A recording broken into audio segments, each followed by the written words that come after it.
마태복음 5장 17절에서 20절까지의 말씀입니다. 우리 한 목소리로 읽기를 시작합니다. 내가 율법이나 선지자를 폐하러 온 줄로 생각하지 말라. 폐하러 온 것이 아니요 진실로 너희에게 이르노니 천지가 없어지기 전에는 율법의 1.1획도 결코 없어지지 아니하고 다 이루리라. 그러므로 누구든지 이 계명 중에 지극히 작은 것 하나라도 버리고 또 그같이 사람을 가르치는 자는 천국에서 지극히 작다 일컬음을 받을 것이요 누구든지 이를 행하며 가르치는 자는 천국에서 크다 일컬음을 받으리라. 내가 너희에게 이르노니 너희 의가 서기관과 바리새인보다 더 낫지 못하면 결코 천국에 들어가지. 아멘. 당연한 줄 알았습니다 라는 제목으로 오늘 하나님의 말씀 전하기 원합니다. 기회가 된다면은 수요일마다 저는 여러분과 예수님의 이 산상수훈 말씀을 차례차례 나누고 싶습니다. 오늘 본문은요, 그 산상수훈 말씀 중에 5장, 6장, 7장의 그 산상수훈 말씀 중에 그 전체를 이해할 수 있는 아주 뭐랄까요, 엑기스 같은 말씀입니다. 제가 고민이 되는 게 이 귀한 말씀을 너무 중요한 포인트가 많은데 어떻게 한 날 다 마무리할 수 있을까? 욕심을 좀 내다 보니까 마음이 막 조급해지고요, 막 이렇게 손에 잘 안 잡히고 이랬습니다. 그런데 이제 욕심을 버리니까 이거 한 날 다 하면 안 되겠다. 그래서 조금 나누어서 오늘 본문을 여러분과 함께 말씀을 전하려고 합니다. 저는요, 또 평소에 이 말씀이 아주 자신이 있었습니다. 누구보다 잘 전할 자신이 있었습니다. 그런데 오늘 이 말씀을 준비하면서 이렇게 보니까 썩 그렇지도 않더라고요. 제가 모르는 게 너무 많다는 것을 알았습니다. 왜 제가 이 서론 말씀을 길게 드리느냐, 아무쪼록 하나님께서 오늘 이 말씀을 통해서 우리에게 좀 새로운 깨달음을 주셨으면 좋겠다 싶습니다. 그 은혜가 여러분 모두에게 임하시기를 축복합니다. 마태복음 4장 23절에서 볼 때 예수님의 공생애는 세 가지 정도로 구분되어 나누어집니다. 첫 번째, 예수님이 무엇을 하셨느냐? 예수님은 가르치셨어요. 그들의 회당에 모일 때 그들에게 나아가서 그들을 교육하셨습니다. 그리고 여러 군중 속에 예수님은 천국 복음을 담대하게 전파하셨습니다. 마지막으로 세 번째, 예수님은 병든 자, 약한 자를 고쳐주셨습니다. 치유하셨습니다. 기적이 그러니까 쉴 새 없이 일어나는 거예요. 예수님이 계신 곳마다. 그리고 귀신이 떠나가고 병자들이 낫는 역사가 계속됩니다. 그러니까 당연히 군중들이 막 몰려왔어요. 하지만 예수님은요, 우리 주님은 이런 사람들의 환호나 인기를 오히려 피하셔서 산으로 올라가셔서 산 중턱쯤 되어서 예수님이 자리를 잡고 앉으셔가지고 조용히 입을 여시며 가르치기를 시작하세요. 그것이 산상수훈입니다. 그 시작이 이랬죠. 마카리오이 너희는 복되다 그랬습니다. 가난해서 또는 억압 가운데 있어서 복되다 한 것이 아닙니다. 그렇지 않고 너희가 아무리 가난해도, 너희가 아무리 압제 가운데 있더라도 너희는 복되다. 이유는 지금 내가 그런 너희들과 함께하기 때문이다 하셨습니다. 그런 너희야말로 또 소금이며 빛이다 해주셨습니다. 소금답게 맛을 내고 있어야 돼. 그리고 빛이라면 빛을 계속 발하고 있어야 돼. 그러면 멀리서부터 오는 세상이라는 존재가 그 빛과 그 맛을 찾아서 너희를 찾게 될 텐데, 그런 너희를 통해서 나를 볼 것이다. 하나님께 나아오게 될 것이다. 이렇게 말씀하셨습니다. 이 산 중턱에서 울리는 이 예수님의 나지막한 소리가 이 듣는 사람들의 가슴을 막 요동치게 했던 겁니다. 그 마지막에 16절에서요, 너희의 착한 행실을 명하셨는데, 우리가 당연하게 생각하는 착한 행실이라는 게 좀 있지 않습니까? 그게 뭐냐면 도덕적으로 좀 윤리적으로 할 수 있는 어떤 행위일 겁니다. 그 행함의 기준이 바로 법과 원칙이라는 것입니다. 그래서 오늘 본문인 17절, 18절 이하에서 율법에 대해서 예수님이 그 고찰을 시작하시는 겁니다. 유대인이 지키는 대표적인 율법이 뭐죠? 10개인데 10계명이죠. 10계명. 근데 이 10계명을 뿌리를 두고 파생되어서 나오는 가지들이요, 어떻게 있냐면, 어떤 내용이 있냐면은 꼭 해야 되는 것이 있어요. 그 내용이 248개가 있습니다.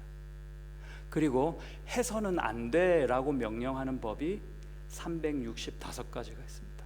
도합 613개가 있습니다. 많죠. 그런데요, 이 줄기를 가지고 또 가지치기를 또 해요. 수천 가지의 율법이 사실은 있습니다. 다는 못 읽고 제가 613개를 어제 다 읽어봤습니다. 몇천 개는 못 읽고, 뭐 오할 거 없는 게 구글에 검색하면 다 나와요. 몇 장 안 됩니다. 하나하나 제가 이제 다 읽어봤는데, 율법을 잘 지켜서 착한 행실을 쌓으면 윤리, 도덕적인 내용이 주가 돼야 되잖아요. 우리가 당연하게 생각할 때. 그런데 613개를 하나하나 다 살펴보면은 그런 게 몇 개 안 보여요. 이상하죠. 예를 들면 이런 겁니다. 레위기서 7장 23절에 보면 동물의 기름기는 먹지 못한다. 여러분 고기 드실 때 비계 떼고 드셔야 된다 이 말입니다. 또요, 레위기 11장 4절에서 보면은 낙타, 오소리, 토끼, 돼지 등과 같이 새김질을 하지 않거나 굽이 갈라지지 않은 짐승은 먹지 못한다 그랬습니다. 613개 중에 이게 있어요. 근데 제 마음에 딱 걸리는 게 있어요. 삼겹살이에요. 둘 다 해당이 되거든요. 비계잖아요. 이게 삼겹살이. 그러니까 비계 많은 돼지살 아닙니까? 저만 걸리나요? 여기 계신 여러분이 대부분 다 아마 딱 걸리는 겁니다. 생각해 보니까 나는 아는데 예수님이 모르실 것 같은 게 하나 있는 거예요. 그러니까 삼겹살의 그 고소한 맛은 예수님이 아마 모르실 것 같습니다. 지금도 어떤 사람들은요, 이 신앙의 이유로 이 삼겹살을 돼지고기를 먹지 않습니다. 율법을 나름 최선을 다해서 지키려고 하는 거예요. 그 중에 이단들도 많습니다. 나름대로 최선을 다한다는 거죠. 자, 그래서 율법이라고 했을 때 우리가 일단 알 수 있는 것은 무엇이냐면, 우리가 그냥 막연하고 당연하게 생각하는 윤리적이고 도덕적인 어떻게 착하게 해야 되느냐의 대답이 그 율법의 전부는 아니다. 여기서 이제 우리가 중요한 질문이 생기죠. 우리가 대부분 다 삼겹살을 좋아하는데 그 말은 무슨 말이냐면, 이 하나님이 직접 주신 그 계명 율법을 마땅하게 여기면서 어기고 살고 있거든요. 그걸 지금 지켜야 돼 이러고 우리가 삼겹살을 드시잖아요. 아닌 것처럼 보시지 마시고 그렇지 않습니까? 그런데요, 제 질문은 이겁니다. 아주 간단합니다. 그래도 되나요? 오늘 본문 말씀을 읽으신 것처럼 18절에서는 율법의 1.1획도 다 이루어지리라 그랬거든요. 그래도 되나 싶습니다. 그 법을 안 지켜도 돼요? 확실히 그렇습니까? 안 지켜도 된다면? 여러분 안에 좀 고민이 되셨으면 좋겠습니다. 본문을 우리가 지금 다시 읽어볼 텐데요, 그 고민을 가지고 오늘 말씀을 한번 다시 보시죠. 17절 우리 같이 교독을 하면 좋겠습니다. 여러분이 한 절, 제가 한 절 이렇게 한번 읽어볼게요. 17절을 여러분이 먼저 읽어주십시오. 시작.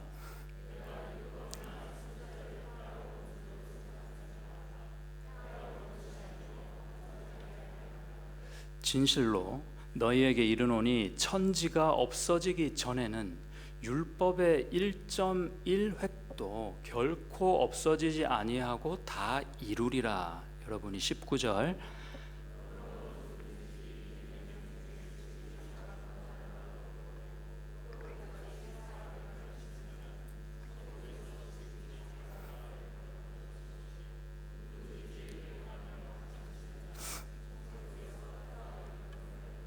다 같이 내가 너희에게 이르노니 너희 의가 서기관과 바리새인보다 더 낫지 못하면 결코 천국에 들어가지 못하리라. 아멘입니다. 마지막에 이래요. 결단코 천국에 들어가지 못하리라. 착한 행실을 쌓아라 하라. 그리고 지금 오늘 본문이 있고 그 본문의 마지막이 결단코 천국에 들어가지 못하리라. 그 착한 행실 또는 법을 지키지 않으면, 이 말이잖아요. 착한 행실로 하나님의 영광을 드러내어 세상이 그 영광을 보라 하셨는데 나는 삼겹살 하나도 이기지 못한다, 이게 말이 돼요. 어떻게 이해해야 합니까? 우리가 그냥 쉬 넘길 수 없는 부분이 18절에서 보시면요, 1.1획도 틀림이 없다고 합니다. 여기서 왜 1.1획이냐면 히브리어 때문에 그렇습니다. 히브리어는요, 점 하나 찍으면 낱말의 뜻이 달라져요. 획이 그냥 우리가 한자 부수 내리는 획이 아니라 아주 작은 획입니다. 여기서 획은요, 그걸로 단어가 완전 달라집니다. 예를 들어서 히브리어 중에 신이라는 단어가 있습니다. 숫자 3을 이렇게 눕혀 놓으면은 신이란 단어예요. 이렇게 외산자처럼 이렇게 돼 있는데 여기서 왼쪽에, 여러분 보시기에 왼쪽에 점을 찍으면 신이 돼요, 히브리어로. 그런데 요게 점이요, 오른쪽, 여러분 보시기에 오른쪽 상단에 점이 찍히면 쉰이 됩니다. 다른 단어입니다. 다른 글자와 조합이 될 때 뜻이 완전히 달라지는 겁니다. 그러니까 1.1획도 하찮이 우리가 봐서 그냥 넘길 수 없는 그런 말씀이 하나님의 말씀이고 율법이라는 거죠. 제 질문이 그거예요. 우리 정말 괜찮냐 이거죠. 우리 마음대로 편의대로 어떤 말씀은 구약에 있지만 우리가 꼭 지켜야 돼 이러고 있고, 어떤 말씀은 아예 관심도 없어요. 있는지 없는지도 관심 없어요. 그래도 되나 하는 겁니다. 답을 한번 찾아보자고요. 하나님의 말씀과 법을 무시하고 군중을 선동하고 다니는 자라고 예수님은 그때 그 당시 사람들에게 오해를 받았나 봅니다. 그래서 예수님이 17절에서 항변하듯 말씀을 하시는 게, 아니다, 나는 하나님의 말씀 곧 율법과 선지자를 폐하러 온 것이 아니고 내가 이 땅에 온 이유는, 지금 나의 생의 목적은 그 하나님의 말씀을 완전하게 하려고 이 땅에 왔다, 이렇게 말씀하셨습니다. 이 주체를 가만 보시면요, 처음에 복이 있다 하셨을 때, 팔복 얘기하실 때는 복이 있는 자, 가난한 자, 심령이 가난한 자, 또 이렇게 애통한 자, 이렇게 쭉 나오면서 다 3인칭을 쓰셨습니다. 그리고 소금과 빛이 되라 하실 때는 2인칭 너희들에게 말씀하셨어요. 근데 지금은요, 착한 행실을 하라 해놓고서는 예수님이 직접 말씀하시길 1인칭을 사용하십니다. 의미적으로 볼 때 나는 누구다라고, 나는 어떤 일을 하고 있다라고 본인을 당신을 소개하고 있다는 겁니다. 무슨 말이냐면요, 하나님께서 우리가 착한 행실을 하고 쌓아갈 수 있도록 예수님이 직접 앞장서서 우리를 이끌고 가시겠다 하는 결단이 여기에 있는 겁니다. 어떻게 앞장서십니까? 아까 보실 때 그 완전하게 하려 함이라 했을 때, 17절에서 완전하게 하려 함이라 했을 때 그 히브리어 의미는 플레로오라고 해서 어떤 부족분을 채워서 완성시킨 다음에 종지부를 찍는 겁니다. 그게 사전적인 의미입니다. 예를 들면 이제 이런 거죠. 아주 예쁜 잔에 향기 좋은 카푸치노 커피가 따로져 있어요. 근데 이 커피가 반밖에 안 채워져 있어요. 그래서요, 바리스타가 플레로오 하는 겁니다. 뭐 하냐면은 바리스타가 나머지 카푸치노를 끝까지 부어요. 찰 때까지. 그 다음에 예쁘게 무늬를 만들고 그 다음에 손님에게 주는 겁니다. 거기까지가 아니에요. 그 다음에 손님이 이거를 마셔요. 향기를 맡으면서 마시고 만족합니다. 여기까지가 완전하게 하려 함이다 라는 그 의미입니다.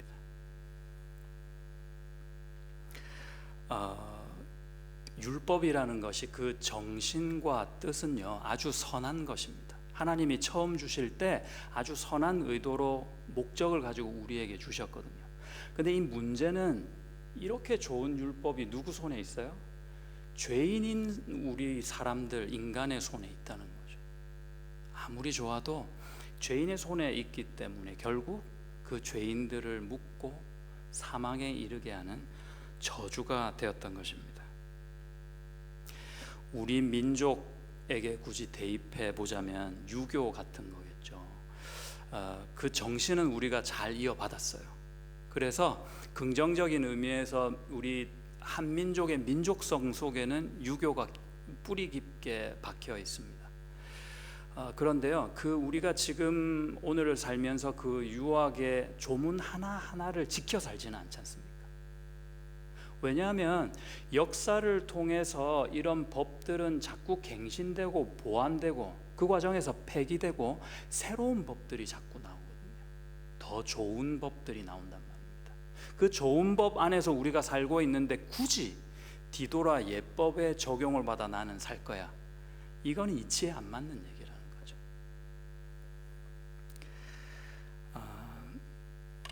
제가 대학 다닐 때 저는 93학번인데요. 대학 동기들과 함께 오대산에 한번 놀러 갔던 적이 있습니다. 오대산에 이제 바다를 끼고 산이 있어서 1박 2일로 바다와 산을 다 경험할 수 있어서 좋았는데요. 우리 동기들 중에 법학과 형제 한 명과 그리고 약학과 자매 한 명이 있는데 얘네들은 만나기만 하면 그냥 서로 으르렁대요. 뭐 별일 없는데 계속 찝쩍거리고 시비 걸고 싸우고 이러는 거예요. 그래서 오대산 놀러 간 그 첫날에 제가 그 밤에 이제 텐트를 다 쳐놓고 야식을 우리가 했죠. 라면을 끓여 먹었습니다. 산 속에서 얼마나 맛있었겠어요. 맛있게 막 먹고 있는데 뭐 여느 때처럼 이 법학과 형제가 약학과 자매에게 시비를 겁니다. 뭐라고 하냐면은, 야, 세상 참 좋아졌다. 조선시대만 해도 어디 여자가 남자하고 이렇게 밥을 같이 먹을 수 있단 말이냐. 참 그렇게 얘기했습니다. 그 얘기를 듣고요, 우리 만만치 않은 약학과 자매가 맞받아치는 말이 이렇습니다. 그래, 세상 참 좋아졌다. 상놈이 양반과 겸상을 하다니. 그래서 친구들 모두가 오대산이 떠나가라 이렇게 박장대소를 한 정다운 기억이 있습니다. 갑오 개혁을 기점으로 이 신분 제도는 끝났어요. 폐지가 됐잖아요. 그런데 양반 상놈이 웬 말이며 남녀 구별이 웬 말입니까? 그렇죠. 그 법이 폐기된 이유는 더 좋은 법이 지향됐기 때문입니다. 자, 이제 지금부터 여러분이 조금 더 집중하셔서 들어주셨으면 좋겠습니다. 제가 성경 구절을 많이 나열을 할 텐데 이 구절들을 잘 이렇게 순서대로 이해할 수 있으면은 참 감사하겠습니다. 예수님은 미완성의 옛 언약, 다시 말해서 구약입니다. 그 구약과 새로운 언약, 완성된 새로운 언약인 신약을 이어주셨습니다. 중보해 주신 겁니다. 그래서 완전케 하셨는데요. 히브리서 8장 6절에서 7절을 보십시오. 6절입니다. 그러나 이제 그는, 예수님은 더 아름다운 직분을 얻으셨으니 그는 더 좋은 약속으로 세우신 더 좋은 언약의 중보자시라. 이해되셨죠? 7절, 저 첫 언약, 옛날 언약, 구약의 율법이 무흠하였더라면, 흠이 없었더라면, 완전했더라면 둘째 것 곧 새 언약을 요구할 일이 없었으려니와 그랬습니다. 예수님을 통해서 새 언약이 성취된다 하는 그런 말씀입니다. 명확한 말씀입니다. 우리가 그 예수의 심장으로 완전히 새 사람이 되는 것, 그것이 새 언약을 통해서 예수님이 우리에게 바라시는 겁니다. 그 예수의 심장이 나의 심장에 완전히 이식되는 거예요. 이것을 여러분 거듭남이라고 합니다. 에스겔서 36장 26절에서 27절을 또 보시면, 또 새 영을 너희 속에 두고 새 마음을 너희에게 주되 너희 육신에서 굳은 마음, 그 심장을 제거하고 완전히 없애고 부드러운 마음을 줄 것이며, 27절, 또 내 영을 너희 속에 두어 너희로 내 율례를 행하게 하리니 너희가 내 규례를 지켜 행할지라. 아멘입니다. 그러니까 사망의 조문과도 같은 이 율법으로 아니고 너희 안에 둔 나의 영이 완전히 새로운 법을 따르게 하겠다. 너희가 중심으로 나를 바라는 마음을 내가 그냥 상의 없이 너희에게 집어넣어 주겠다. 내 심장을 너 심장과 바꾸어 완전한 이식 수술을 마무리해 주겠다, 이런 뜻입니다. 그 영이 너를 생명으로 이끌고 갈 것이다 약속해 주셨습니다. 이 진리를 깨달은 바울은 이렇게 선포합니다. 로마서 8장 1절에서 4절, 그러므로 이제 그리스도 예수 안에 있는 자에게는 결코 결단코 정죄함이 없나니 이는 그리스도 예수 안에 있는 생명의 성령의 법이 죄와 사망의 법에서 너를 해방하였습니다.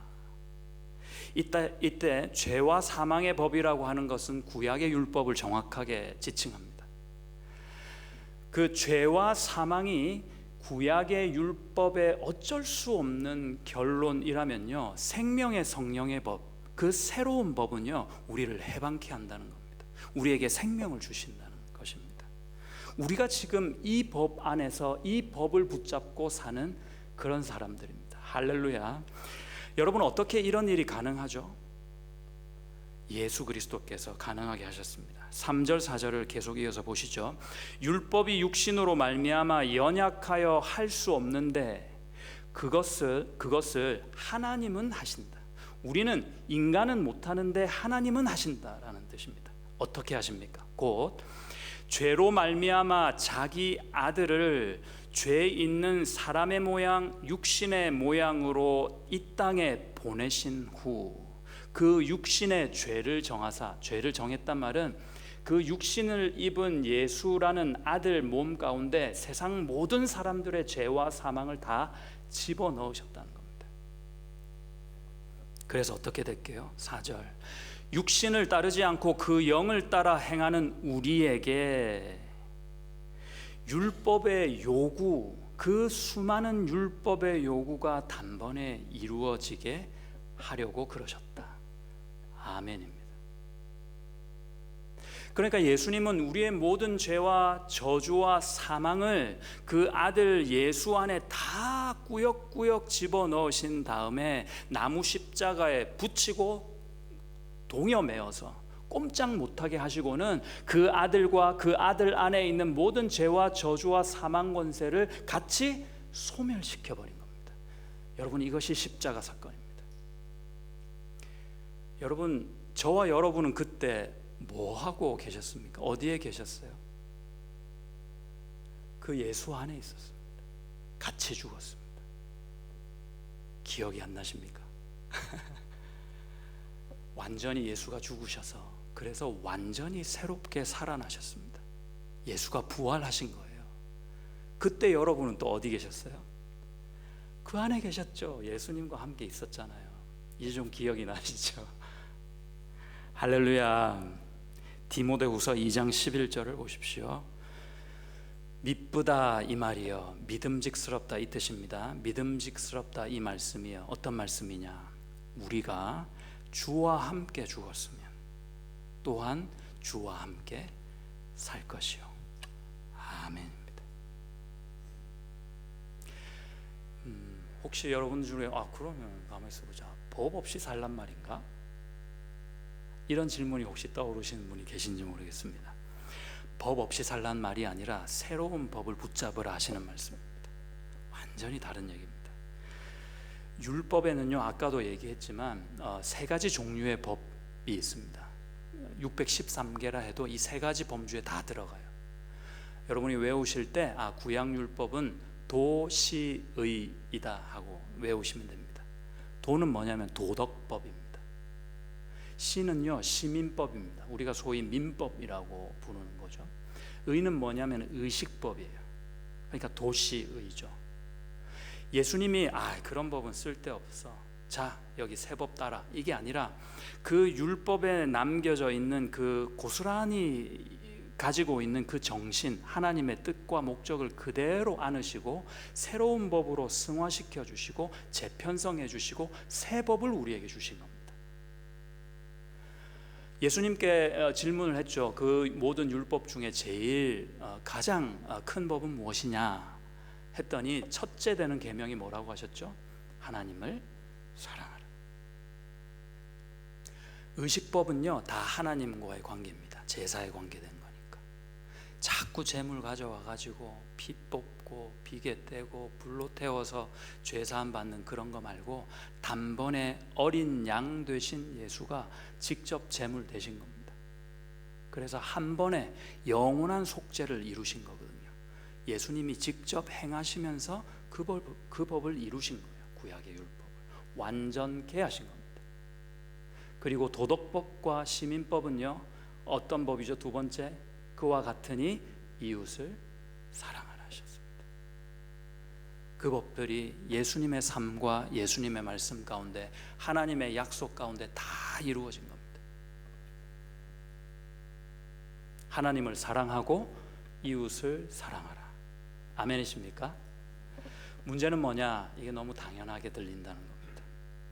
너무 자주 듣고 잘 알고 자다가도 쿡 찌르면 나올 만한 그런 얘기라는 거죠.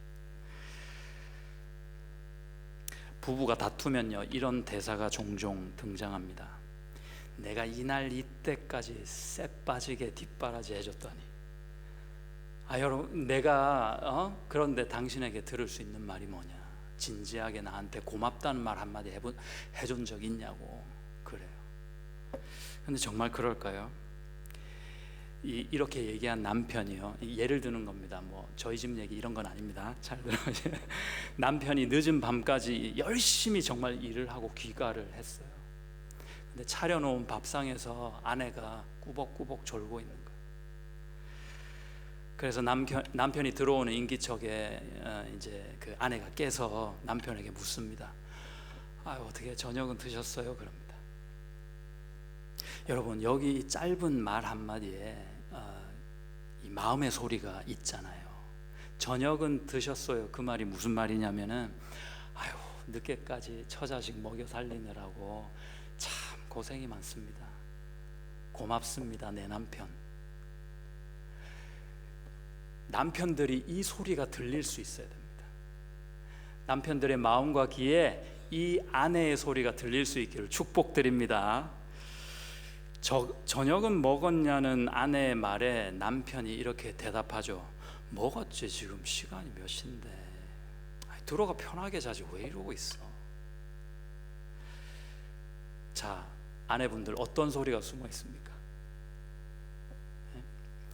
늦어서 미안해 여보, 기다려줘서 참 고마워, 난 당신뿐이야.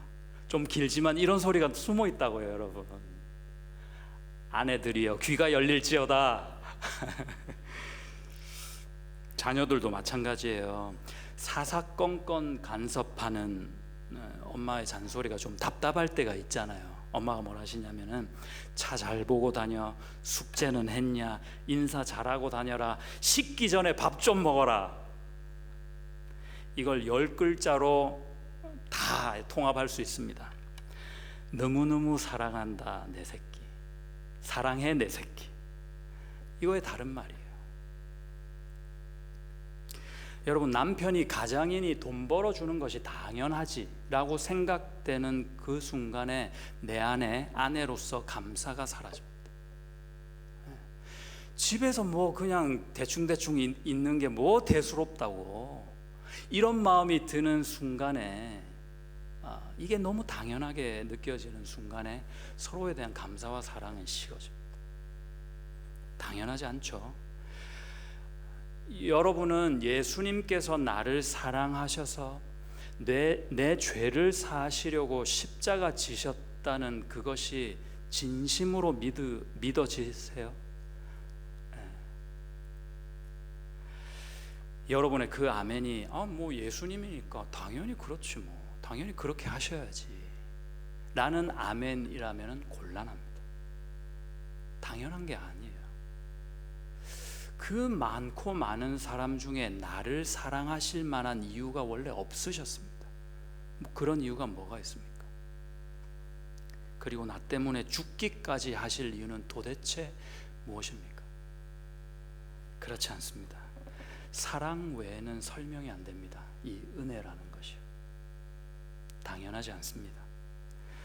그런데요, 이 사랑이 십자가에서 멈춰버린 게 아닌 것이 너무 감사한 거죠. 뭐 우리가 오늘 수요일 저녁에 일하고 돌아와가지고 아무리 졸려도 내가 그래도 예배당에서 졸겠다 하는 그런 마음으로 이 시간에 있어도 예수님이요 참 고마워하십니다. 우리 주님은 나의 아무리 작은 섬김에도요 참 감사해 여기십니다. 기특해 여기신다. 오늘 이렇게 우리가 모여서 찬양하고 기도하고 주님만 바라보겠다고 그래도 입으로 고백하고, 이런 우리 모습에 우리 주님은 감동하십니다. 이분이 우리의 주님이십니다. 조금 더 말씀드리면, 할아버지 할머니들 계시죠? 첫 손주 안아보실 때 기억해 보세요. 얘는 그냥 눈에 뭐 들어갔나 해서 눈만 깜빡거렸는데 막 할머니 할아버지 마음은 쿵쾅쿵쾅 뛰잖아요. 예? 그냥 입이 좀 간지러서 했더니 할머니 할아버지가 그냥 뛰다가 못해 그냥 녹아버리잖아요. 가슴 마음이.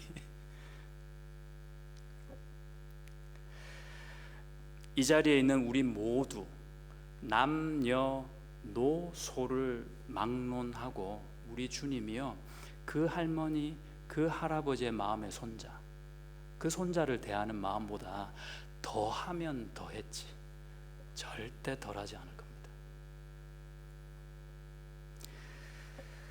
우리의 무엇이든지 우리 주님께는 당연한 것이 없습니다. 그런데 주님의 그 십자가가 우리에게는 너무 당연한 것이 마음이 아픕니다. 다시 말씀드리겠습니다. 예수님께서는 우리의 모든 죄를 십자가에서 다 껴안아 짊어지고 그렇게 소멸하셨습니다. 우리 때문에 말로 다할 수 없는 고통을 겪으셨습니다. 그 이유는 우리를 말로 다할 수 없을 만큼 사랑하시기 때문입니다. 그 덕분에 우리는 법이 아닌 은혜로 사는 예수 믿는 사람이 되었습니다. 할렐루야. 기도하시겠습니다.